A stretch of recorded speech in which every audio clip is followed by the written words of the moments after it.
Good evening and welcome to another Endangered Story video. This video, I apologize if I sound redundant with every introduction that I give to every one of these videos. Of course, every video is different from every other video.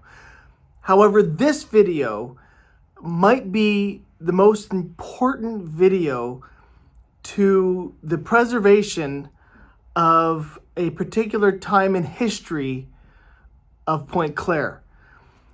I've interviewed Keith Kelly in the past, 2 weeks ago or 2 or 3 weeks ago. Anyways, there's a video in my channel where I sat down with Keith at his house and he talked about his story growing up in Pointe-Claire village in the 40s and 50s and a bit into the 60s. So with that knowledge that he has of Pointe-Claire, he name dropped a lot of things that I had seen while doing previous videos about Pointe-Claire village. For example, certain restaurants that existed, certain stores that existed in the village in the 50s and 40s and 60s. He name dropped these places that I had previously seen, advertisements of, and I'd even post some on this channel in the past. So I thought it would be a fantastic idea, and he actually I think he may have suggested it first. Regardless, I took Keith down to Pointe-Claire village, and we did a walking tour of a period in time. Now, a lot of times when you look at the village, we want to go see the windmill and the convent and the church. And we're thinking back to the fur trade in the 1700s and the 1800s and so on and so forth.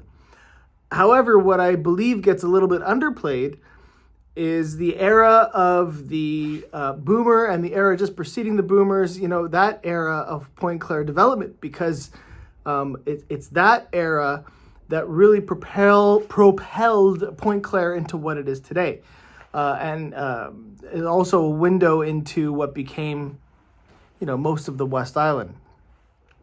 So Keith had a fantastic memory of, I don't know how many places he name dropped, but starting west of Cartier Avenue on the lakeshore, we started there, and then we walked to, I believe, Gulf Avenue, and then we went down to the church, and then we walked over to the boating club, the Pointe-Claire Boat Club, and then back up.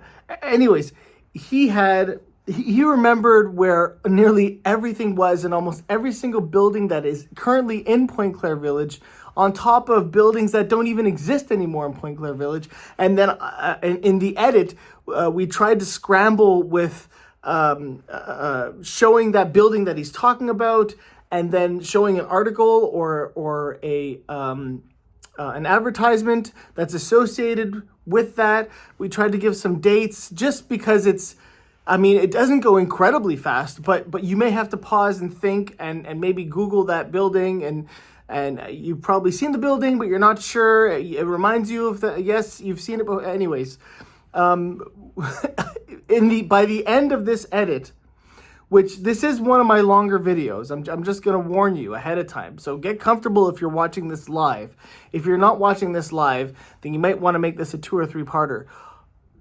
All that to say, this is, and I'll repeat myself, this is probably one of the most important videos that will be in my collection of videos that has to do with the history of Pointe-Claire, history of the West Island. So I wanted to give this preface.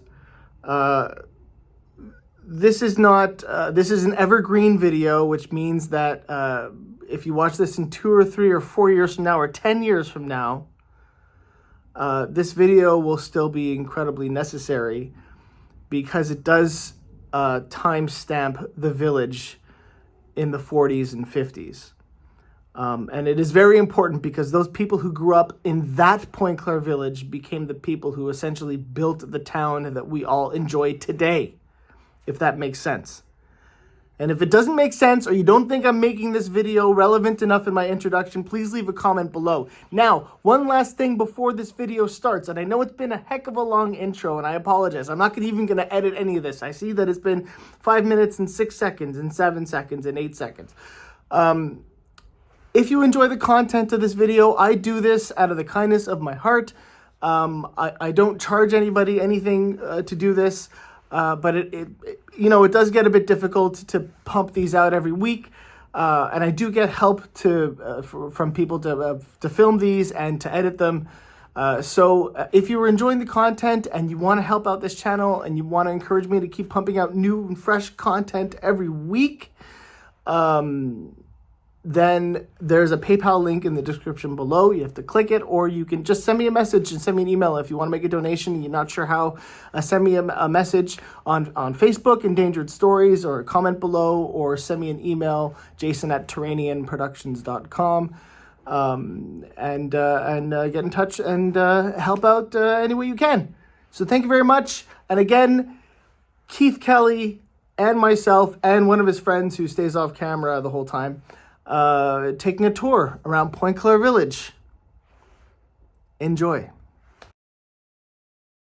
I used to know the caretaker here. I know there's a number of bodies underneath that church. They're buried underneath. I've always wanted to get down there, but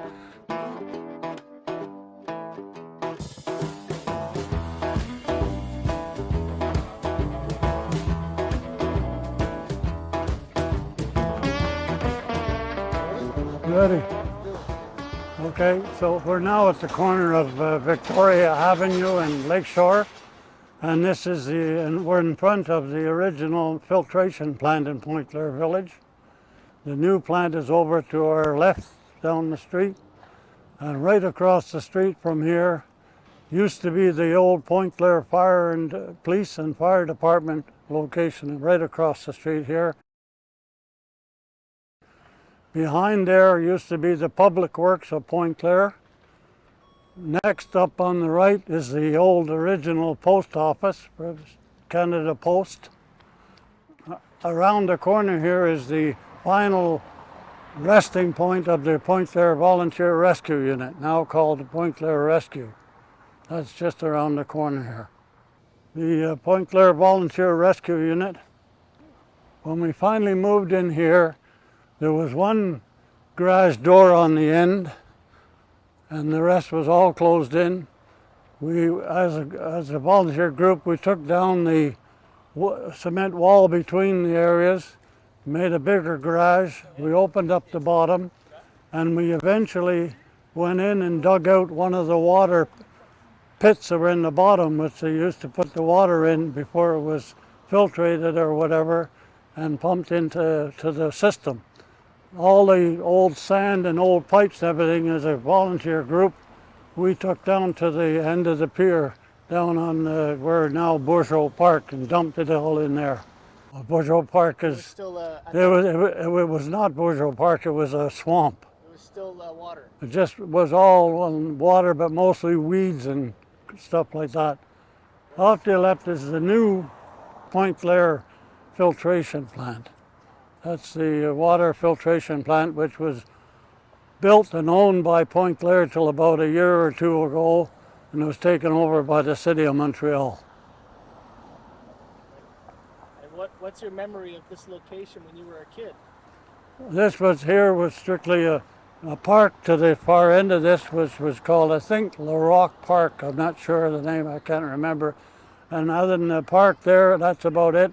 And the filtration plant was here. That's all. My recollection of this is Do you have any memories coming to this park? only in the summer when the Kinsmen would put on their tombola. The Kinsmen had a big tombola, we call it here, and every summer. That's about all I have recollection of going to that part. There used to be I guess you'd call it a grandstand at the time. We'd call it a gazebo, I guess today. A wooden grandstand right in the corner over there, which they used to have music played from and stuff like that during the early days.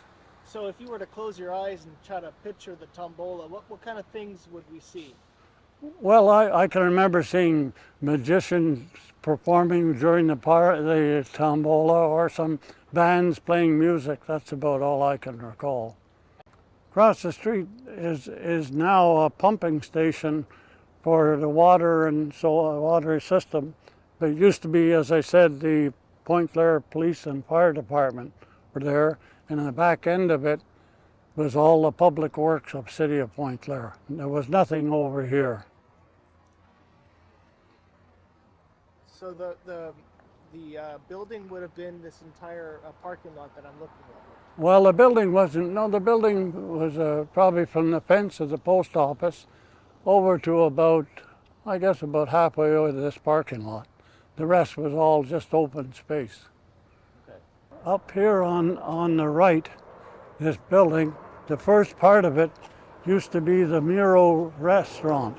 It was a fairly elaborate sort of a restaurant with booths in it and served food with a waiter and so on.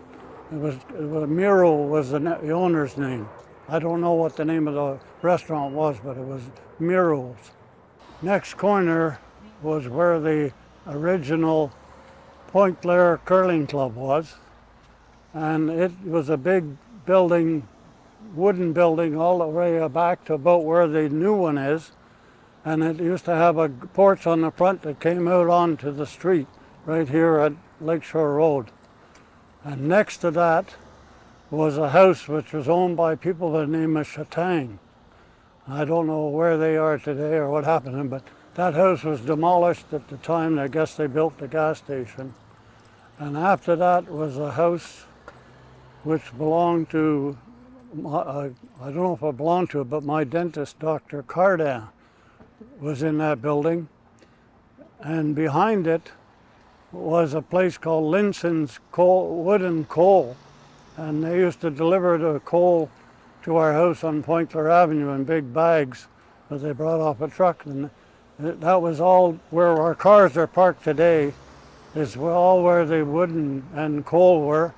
And eventually they ended up having a truck to sell fuel oil because people started to get fuel oil. Did this building extend this way as it does now? The building was only as far as, about as far as this red brick goes right here. Other than that, it's all been new. See where the original red brick, where the 30-mile-an-hour sign is, that's all fairly new. When I say I don't know what year it was, but so the Lakeshore News, they moved into that section. They moved into that newer section, yes. Okay, so that was the 60s. So when you say new, you're talking about Yeah, to me it's 60 years ago. Yeah, you're right. See, that apartment building is on where part of what used to be the Amical was a clubhouse and a sports field for hockey and baseball. This next building is where the Studio 77 is. This end of it, this end of here, used to be a garage called Pratt's Garage. And the old man Pratt owned it. There was a big garage door here. He'd used to do repairs on cars and so on. The other side of it, I don't recall exactly what was in it, but eventually the building got bought by one of the St. Denis. Andre St. Denis bought it and got it in. There was a bank in there for a while, and also at this end there was a chip stand which was owned and operated by one of the Neveu families from Pointe-Claire Village, Remy Neveu, and he was a fireman, and he opened up that sort of chip stand before the Studio 77 came. And then Studio 77 somebody took it over, and then it became Studio 77. So the chip stand is what era? Chip stand? Yeah. Oh, I'd say that's probably it was probably 25, maybe 25, 30 years ago was a chip. Oh, okay. So younger than that news section. Oh, sorry, I don't recall them very, very much what they were. However, that is the old bowling alley changes are happening. That's the original bowling alley of Pointe-Claire, which my father used to bowl in, and the people by the name of Cheniers owned it. They had a residence at the back of it, and the bowling apparently didn't go too well. It failed. So a grocery store by the name of Thrift, which I'll show their original position, Thrift, they ended up as a grocery store moving into there. Thrift was bought over by Dominion Stores, and it was there for a number of years, and then it was eventually closed, and Art Legault, who was a grocer here in the village, his store was further up the street, he took it over, and he closed it, and then I can't recall who took over after that and before it became the Panier. Oh, was the Metro? Was it Metro? No Metro. Well, it might have been a Metro at the end. And then I think it was an arts store. All right, well then it probably went Dominion, Metro, then Art Legault. And then you told me something the other day about Chez Roger restaurant. That building over there on the right, where there now is a veterinarian store. On this side of it, there was a doorway in, and you go in there and it was like a bar, and it was called Chez Roger. And he was one of the younger Miro brothers from the other Miro store down the village that opened it there. It was pretty busy for the locals. So there were two brothers who owned, they were restaurateurs, it seems like. Well, I think the father was the owner of the big one, and one of the boys Roger started this one. Now if you come over here, we'll take a shot down this way. What we're going to go with, this is the original theater building. There was nothing in here at all. This was just a blank wall. The building for the theater, the entrance is on the front, and I'll show you that when we go around. Other than that, if you look down the street here on the right, from this apartment building right down to the corner was called the Amical. Amical is where there was a skating rink, there was a baseball diamond, and there was a little hall, or chalet as somebody may want to call it.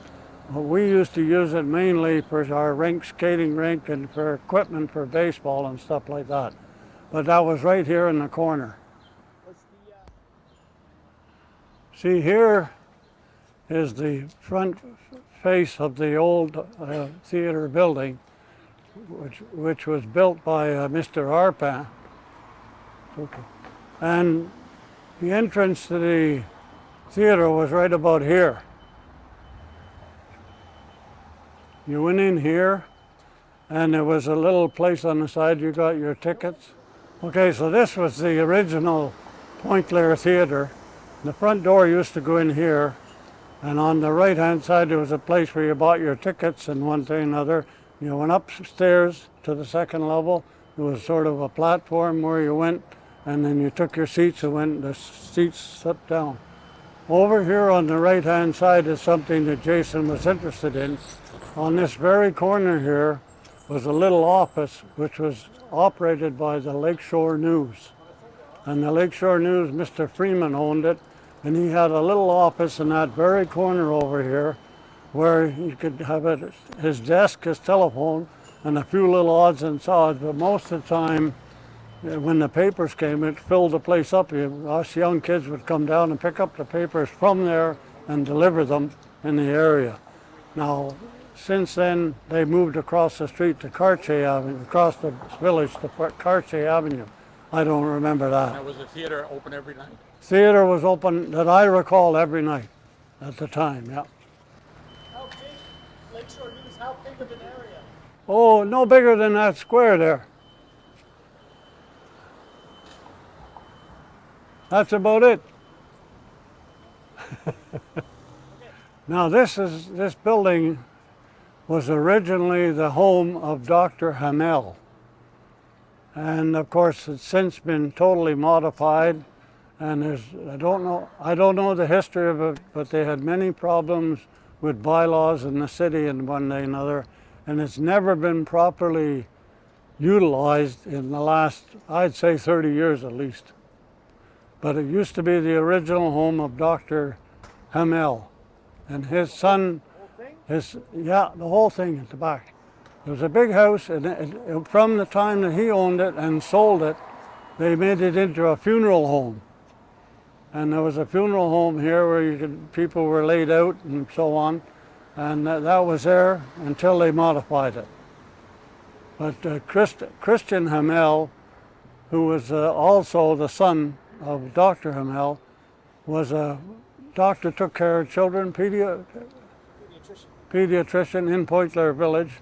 He was, I think, hired by the city to be our sort of lifeguard down at the pier.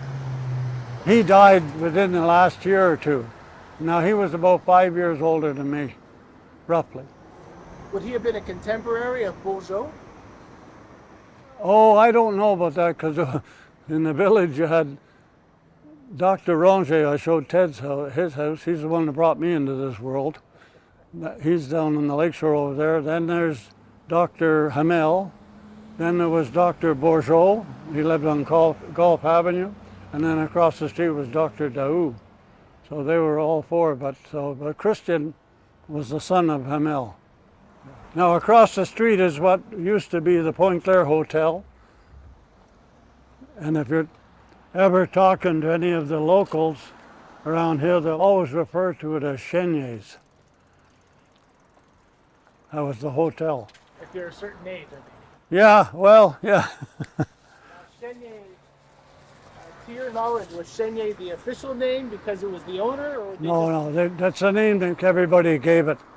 But it was called the Pointe-Claire Hotel. It was called Pointe-Claire Hotel, but everybody referred to it as Chegnier's. We're going to Chegnier's. I'm seeing a connection between calling the building by its owner and not by the name of the actual store. Yeah. It's the same with the restaurant. Yeah. I wasn't a beer drinker or anything like that, but I knew of it. I'd probably been in there once or twice, but really not that very much as a teenager. Chenier was a big name in the village at the time? Oh, Chenier was.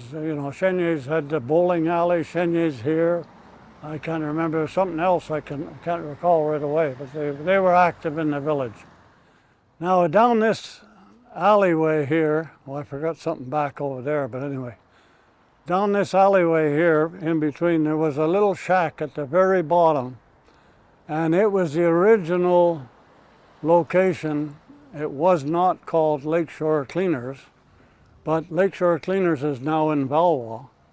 And the father, Mr. Gendron, had a little place in the back here where he did mainly tailoring.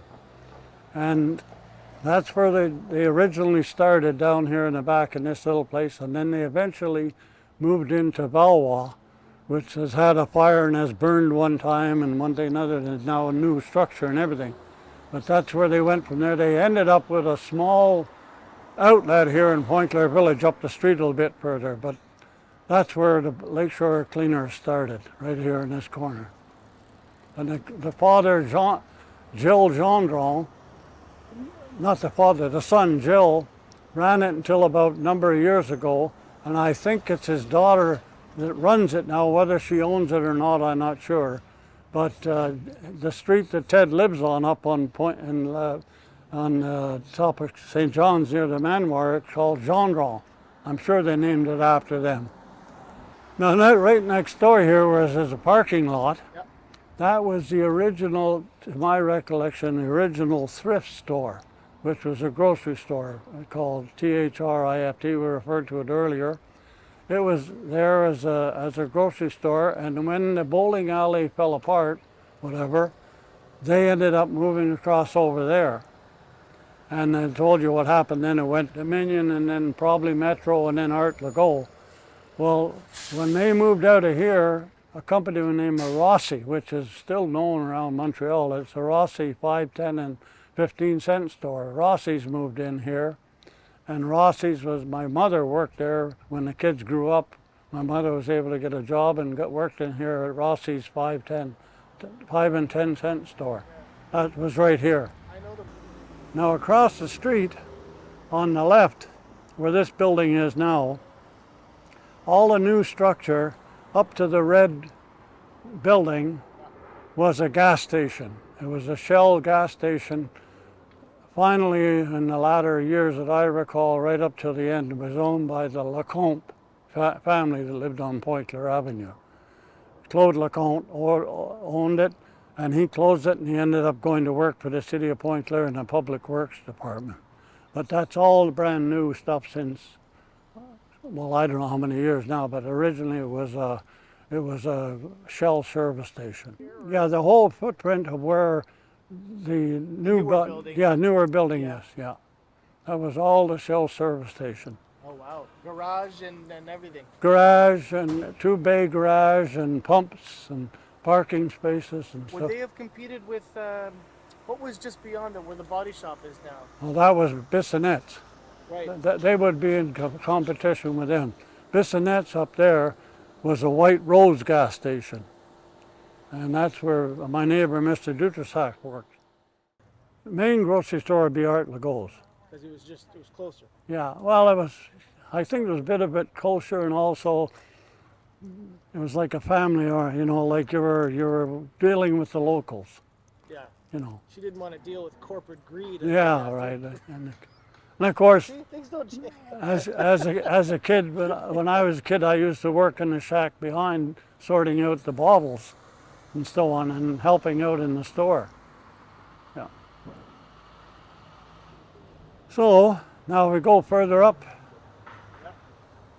Now, right near is they call it what is it called? La Brasserie de Village. It's called a brasserie. In my day, it was known as Dajnaz Tavern, and the Dajnaz family were locals, lived over on Gulf Avenue, and they operated that place till about 25, 30 years ago. And one of their sons actually still works part-time in the Pointe-Claire Metro store in Pointe-Claire Plaza. Pierre has been there for years. He's a couple of years younger than me, but he's in his 70s. Oh wow. And he works doing packaging over at the Metro. So that was the that's Dajnaz Tavern. But you wouldn't go in there because you didn't drink beer. I didn't drink beer, but I did go in every once in a while with some of my buddies. I didn't like beer. Now, right across from here, across the street here, is what used to be called Cousineau's Hardware. Now, in there used to be Cousineau Hardware. That's the father of Claude Cousineau, who's a counselor in Pointe-Claire.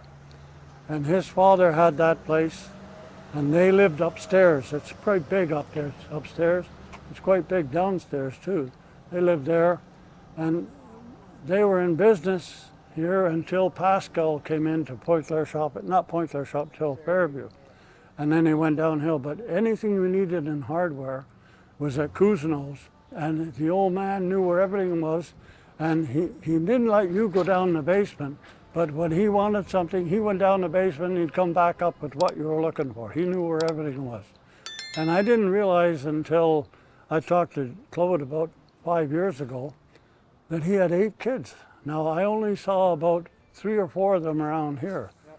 And Claude happened to be one, but I didn't know they came from a family of 8. But I've seen advertisements as early as the 30s. Oh, yeah, oh, So yeah. it must be Claude's grandfather as well.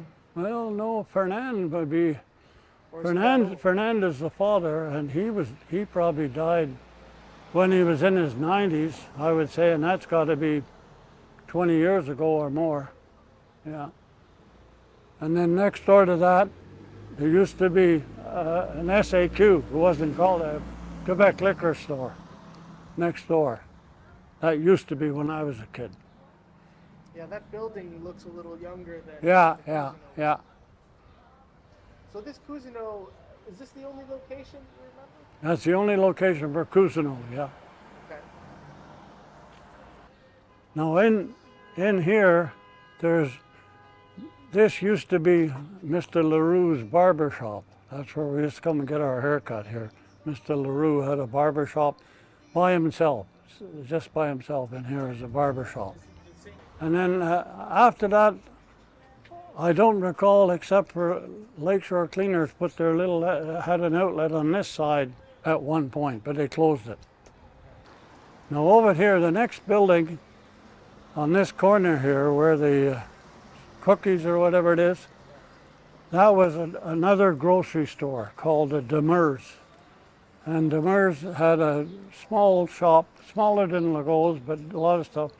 They also used to do something that the other stores didn't do, that they used to get rabbits and different animals like that. They would catch them and they would hang them outside the front of the door here, and you could pick them up, dead rabbits and dead chickens and stuff like that. They'd hang them outside, and people come along, pick them up, take them home, and do what they had to do with them and eat them. Sure. Yeah. Demers was he was a mayor. He's an ex-mayor. Can't remember that. Yeah, but the 30s. Well, that'd be, I don't remember that. Maybe early 40s, late 30s, around that time. Yeah. But yeah, he moved to Pointe-Claire from somewhere else, and he moved here when he was younger. I don't know. But do you remember Demers or? I don't remember him. No. No, eh? Up until about 5 years ago, this was operated by a guy named Dave Dow, and he had a lot of bird equipment and stuff like that, different things related to hockey and stuff. So, he was an ex-Air Canada guy. He worked in station services. But he passed away about 5 years ago, and I don't know what it is today. Now down here, you mentioned to me that that Vawa had an ice shed. Well, we had one here as well. Right where this parking lot is where the ice shed used to be. I don't know who owned it originally, other than one of the Legaults. Which Legault, I can't remember. I think it was Paul Legault. He owned it. They used to get the ice on the lake, haul it in here, and put it in. There was big blocks, like 3 feet by maybe a foot and a half and a foot and a half. And then they'd put it in, and then they'd throw sawdust on top of it, and then they'd put more up and filled it up. It was quite high. And then eventually the ice business went out, refrigerators came in, because this guy Paul Legault used to go around on the back of the truck. He had somebody drive, and he would be yelling like glass, and they'd come to our house and put it in our ice boxes, because we didn't have frigidaires. And after that went, then a guy by the name of Cardinal started storing used furniture in it. And at one point, the buses that used to run from Montreal out here they used to turn around up at Beaconsfield here and come back, and to start the next day, they used to park their buses overnight, 1 or 2 buses in here overnight for protection, I guess. Across the street is the place today it's called Gigi's Pizza Shop. It was originally Legasse's restaurant, and he also had a bakery in the back. And the bakery and everything was all sorts of sheds for the bakery, and also for the horse and buggy they had to deliver the bread and everything. And the bus stop used to be here for the provincial bus stop going through to Montreal. You used to get your tickets there. That's what existed at the time. The same footprint as Gigi? Yeah, same footprint now. The inside, within the last 6 months, I was in there once to get a pizza. It's changed a lot, of course. They modified it, moderned it. Now, next door to it, I don't recall exactly, somebody had a clothing store, but I don't know who it was. And on the very end, 306 was a barber shop, another barber shop. There was a younger guy had it. It was there for quite a few years. The old man LaRue left, and he kept going. And after that, trying to think what the hell was there before when they built that building was a bank. That's all. It was a Bank National. I know I got my mortgage in there for my house in Hudson. Now, On the other side of the street, at number 314, there was the local shoemaker. And there was three brothers. They originally came from Richmond, Quebec. Boisvert was their name. And the older brother would be in the front of that store. He would sell the shoes. The two other brothers, the older one would sort of help out in the back. The younger one would always be working on the sewing machine, working things with the sewing machine or whatever he had to do. And it was sort of funny, three brothers didn't seem to get along that well. The guy in the front was very quiet. The guy on the machine was the real worker. He was always mad as hell with his other brother because his brother was a religious guy, and he used to go to church every morning down here at the church, and he'd always come back late. And his brother would say, "There's work to be done here, and you're spending your time down to church," and there was a big fight went on for years. They closed about 20 years ago, I guess. Next door to that was the woman's shop, which was called Mrs. Colombe. She lived on Gulf Avenue, and it was all women's clothing. And did quite well, was there for many years, and I don't know what. Over the years, it's changed 2 or 3 times. In here, I don't remember the name of it. It was some sort of a shoe store. Sort of competition, I guess, with the guys across the street. But it was more in the line of women's shoes and stuff like that. But that was there for a number of years and it's changed many times. Over across the street, originally, before I was actually born, I think, Art Legault started his first grocery business in this side of this building. There was only one door in, and there was not very much in it, and he could get deliveries with a truck out the back door. But that was his original spot of Art Legault Groceries. And next door was what they called Dr. Martin's Pharmacy. Now, who Dr. Martin was, I don't know, but it was operated and owned by Claude Letourneau, who lived on Pointe-Claire Avenue, and his brother operated the one on the corner of Valois Bay and Donegal. There was where the pet store is now. That used to be a drugstore. And his brother was Letourneau. They both lived over here in Pointe-Claire, end of Pointe-Claire Avenue and de Bresley. Is that Johnson's? And then next to that was the Bissonnette Garage, which was the White Rose gas station, and they did mechanical work in there, and they had pumps for White Rose gasoline. My memory is this is the Deary grocery store, D-E-R-Y, and they had a son about the same age as me that eventually ran it till the end, and then it was bought over, and it's been a couple things in the last number of years, like a little smaller grocery store. Now that is the last place, this corner piece here, this side of this building, that's the last place that Art Legault had before he moved down to the bowling alley. That's the last store he had. And I used to work for him, helping. He used to pay me $2 for a Saturday, and I'd help him in the store and stuff, one thing and another. But there used to be a shed at the back where he collected all the empty bottles and stuff, and return bottles. That was my job to sort them all out and put them in the right cases and get them ready for the contractors to pick them up. And next door to that was his son-in-law had a little radio shop called Lacoste Radio Shop. He was there for a number of years, and then I don't know what happened to him. Over there, that gray building on the other side was a sort of a 5, 10, and 15-cent store. It was the people by the name of Trottiers. They owned that, and you could get all the things you wanted in the way of toys and stuff. Trottier was their name. Do you remember the name of the store, or did you call it Trottiers? Trottiers. Trottiers, that's all. The theme here? Yeah, it's all names like that. Why did they should just name the store after the last name? Well, I guess that's what you did. I don't know.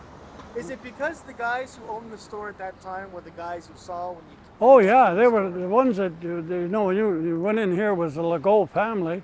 You went in there was Truches. You went in here was Laternos. You went in here was the Dearys. The right here there used to be a Hillman, which is a British car, Hillman dealership. In other words, they sold Hillman cars here, and it was also an Esso service station. LeBlanc Garage was the name. And it was here for many years, and it's interesting because a lot of the first English people who came around Pointe-Claire village in this area and down near Cedar Park and that were a lot of Brits, and they all liked the British cars, and so they set up a place and they used to sell Hillman car, Hillmin. That's what they did here. Right next to it was the St. Denis Hardware. St. Denis, they live over on Gulf Avenue, and they used to have a hardware was nowhere as qualified as Cousineau's, but they also at the back of it used to maintain and sell bicycles. So they had a bicycle area there, which they operated for many, many years.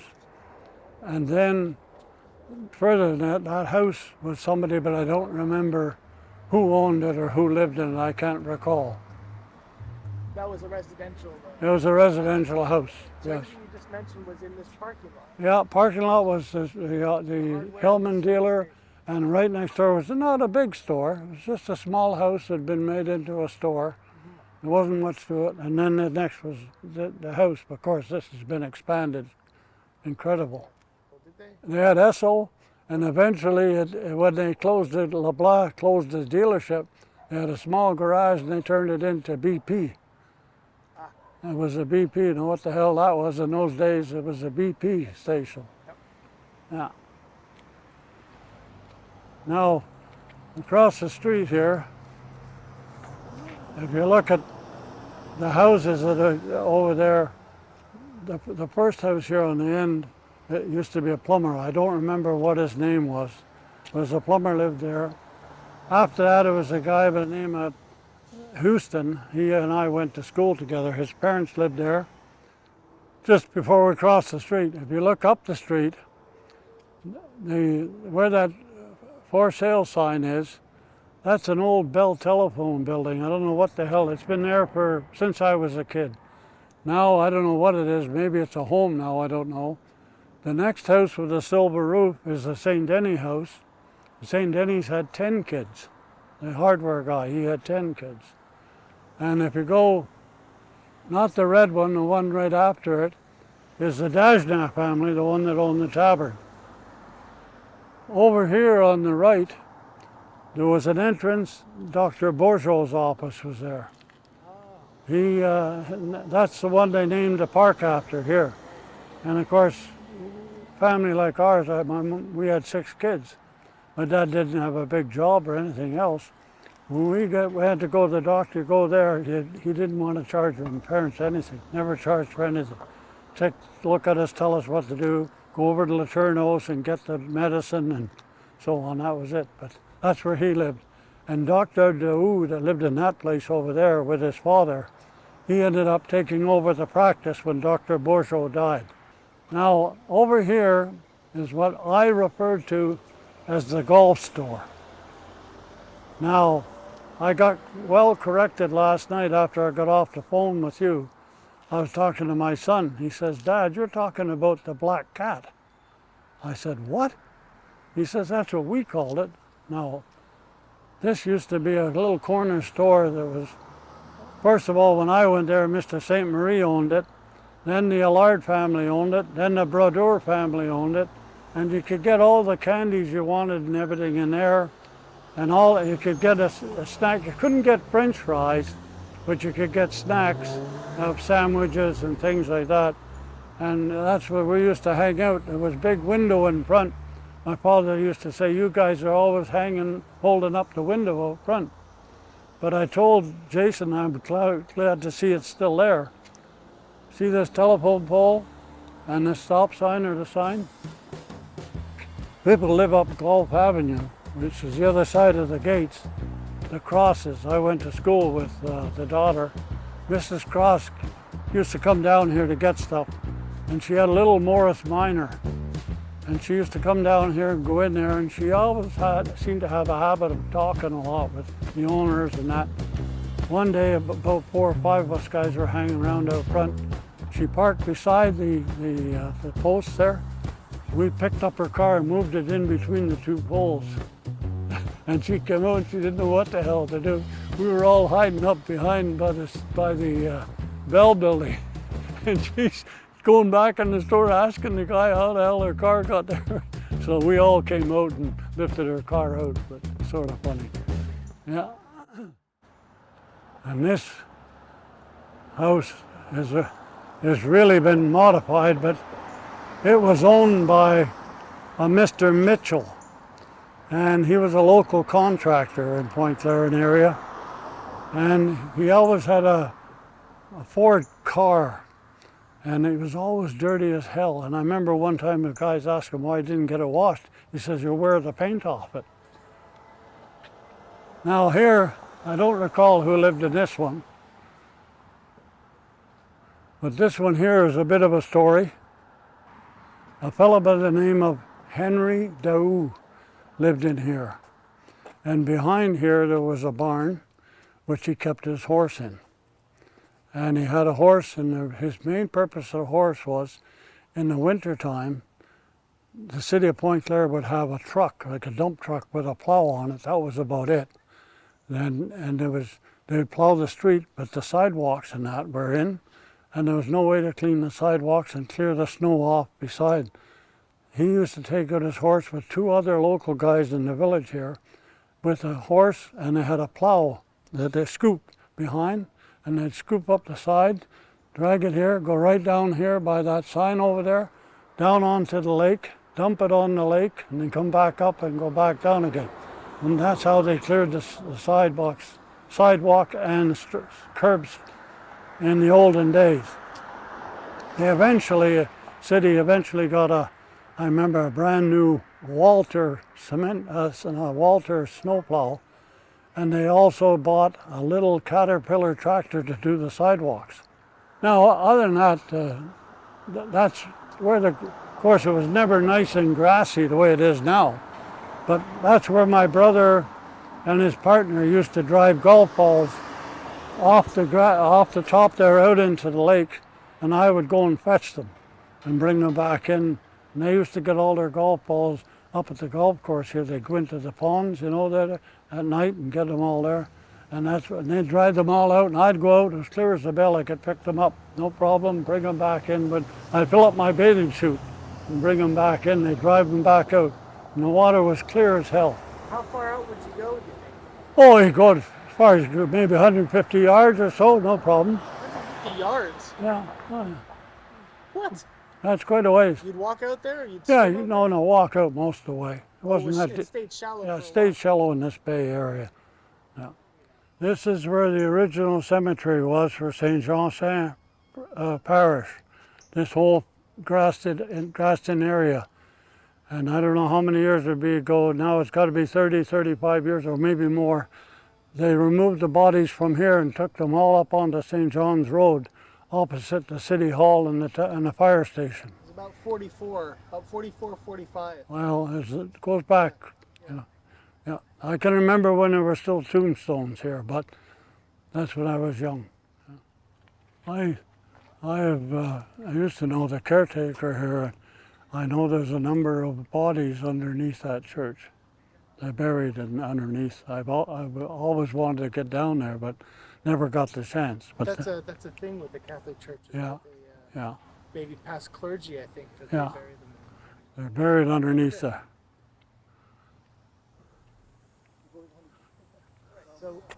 So where are we now, Keith? We're down at the Pointe-Claire, what I call the Pointe-Claire Pier, near the Pointe-Claire Yacht Club. Okay. And up the street here, if you look up the street, there's a stone wall. I believe the stone is stone left over that probably was scrap when they were taking stone by track down to barges down here to make the Victoria Bridge. And I can remember when it was all piled on the edge of the road, a young guy that I knew had a motorcycle and did a wheelie on it on the way down to show off to all the kids. We all hung out around here swimming. And he fell off and ended up crashing and going right into the rocks. And since then they have built this lovely wall with that stone. But that's so. When they built the wall, was there still a bay? Yes, yes, there was still a bay. They hadn't filled in the bay then. They built the wall first, and then over here on the right, there used to be stairs that would go down into the water, and that's where the warmer water was coming in from the lake, and we used to call that the soup because it was warmer than it was to dive off the end. There's more of a current on the end. We used to have a place where there was a piece of metal, and we used to put a 2x10 board in there and use it as a diving board and dive off into the water. As crazy as you think, but and if it broke, somebody would go and beg another one from the Claremonts at the lumber yard at the top of Cartier. And they always were very cooperative. What was it here? Was it asphalt like it is today? I think it was, to me, as I recall, latterly it was asphalt. Before that it was just gravel. But when we used to come down here, we used to there was no parking or anything here. And you used to lay your towel down and put something with it. That was your spot for your towel because it's going to fill up with all the kids from the neighborhood. No problem. That little shack over there, that's where the government measured the water level in the lake. That's what's in that shack. And that's been there since you were a kid? Oh yeah. Jeez. Yeah. And of course, I think I talked to you about it last night on the phone. I talked about sewerage going into the lake. My recollection is the sewerage pipe came from the village area all underneath those boats here and came out past where that sign is on the end of the deck.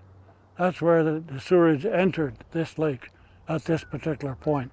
Now, other places upstream they were dumping it as well, but that's where it came out. And the water inlet, I have a feeling, and I'm not sure, if you look up there, there's a yellow buoy on the lake.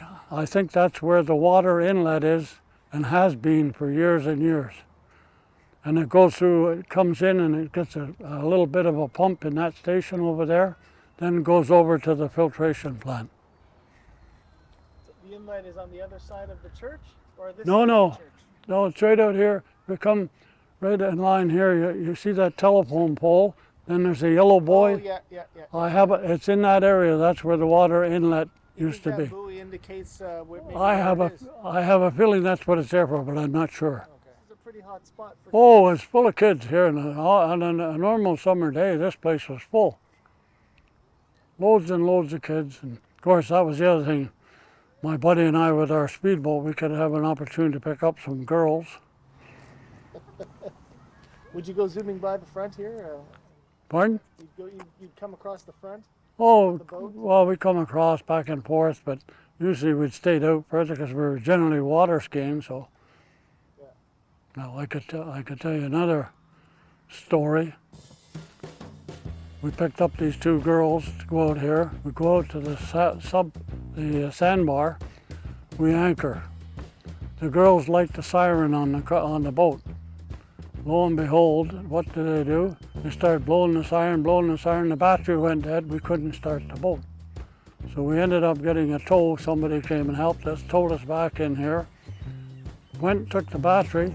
My friend didn't think about it. We carried it to the Shell station in the village, and it got all the acid came out of it onto here, and it spoiled his pants and everything. But long story short, 2.5 hours later, we go back and get the battery, put it back in the boat.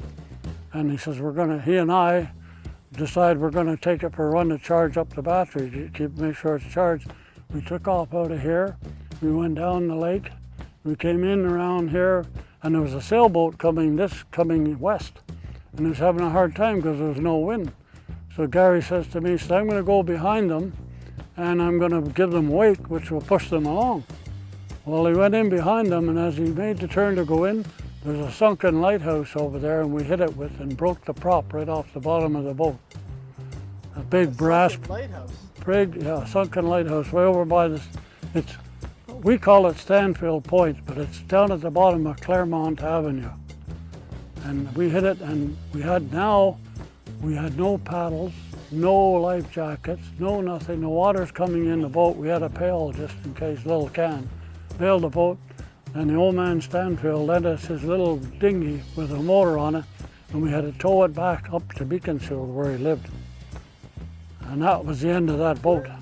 Where's that lighthouse? We can see it from here, or it's Well, beyond the oh, it's underground. I don't know where the hell it is, but it's behind this. Well, let me just see if I can see the house from here.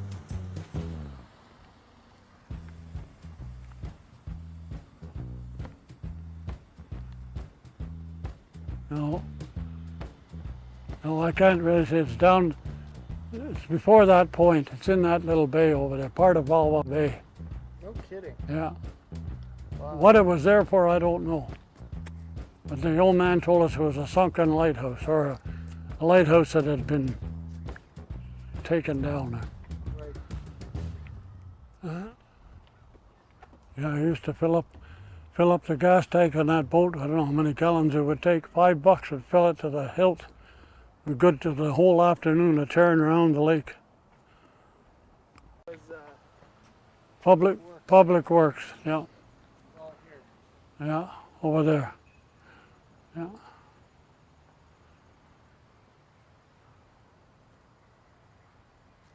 And they moved the Public Works up to where part of the Pointe-Claire shopping center is, and then they subsequently moved it from there over to where it is now. Oh, really? They moved it to where the Yeah, shopping center yeah. is. Right, yeah. Used to be where the newest section of Pointe-Claire shopping center, that was the original Public Works. Yep. Then across the street, we used to be able to, was a field there we could dump all our rubbish, like not scrap, not combustible stuff, but scrap. And then they ended up buying that new building or building the new building and moved over there.